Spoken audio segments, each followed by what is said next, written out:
बीड जिल्ह्यातील खुणांचं सत्र थांबेना। अंबाजोगाई शहरातील चनई वडरवस्ती परिसरात अत्यंत धक्कादायक घटना समोर आली आहे। मुलीला मारहाण का केली असा जाब विचारण्यासाठी गेलेल्या यशोदा बालाजी राठोड वय वर्ष 50 यांच्यावर वीट फेकून जीवघेणा हल्ला करण्यात आला। डोक्याला गंभीर दुखापत झाल्याने त्यांना तातडीने रुग्णालयात दाखल करण्यात आलं, मात्र उपचारादरम्यान त्यांचा दुर्दैवी मृत्यू झाला। या प्रकरणी अंबाजोगाई शहर पोलीस ठाण्यात एकाच कुटुंबातील 4 जणांविरुद्ध भारतीय न्याय संहितेच्या कलम 103(1) अंतर्गत खुनाचा गुन्हा दाखल करण्यात आला आहे। मुख्य आरोपीला पोलिसांनी अटक केली असून इतर आरोपींचा शोध सुरू आहे। घटनेनंतर संतप्त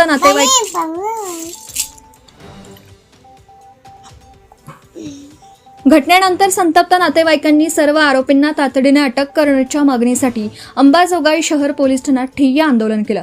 पोलिसांनी लवकरात लवकर कारवाई करण्याचं आश्वासन दिल्यानंतर आंदोलन मागे घेण्यात आलं। Bureau report, police times news, Sangli.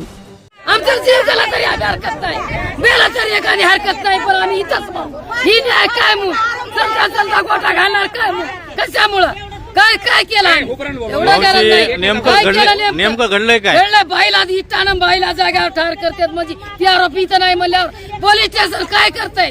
Police station काय करतंय? पोलीस लोक काय करतात? आमदार कलेक्टर काय करतात? कोणी कोणाला मारलंय? कोणी कोणाला मारलंय?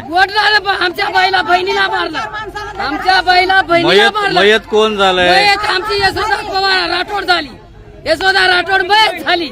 काय घडलं होतं? राठोडची बायको मयत झाली। बस काय घडलं होतं?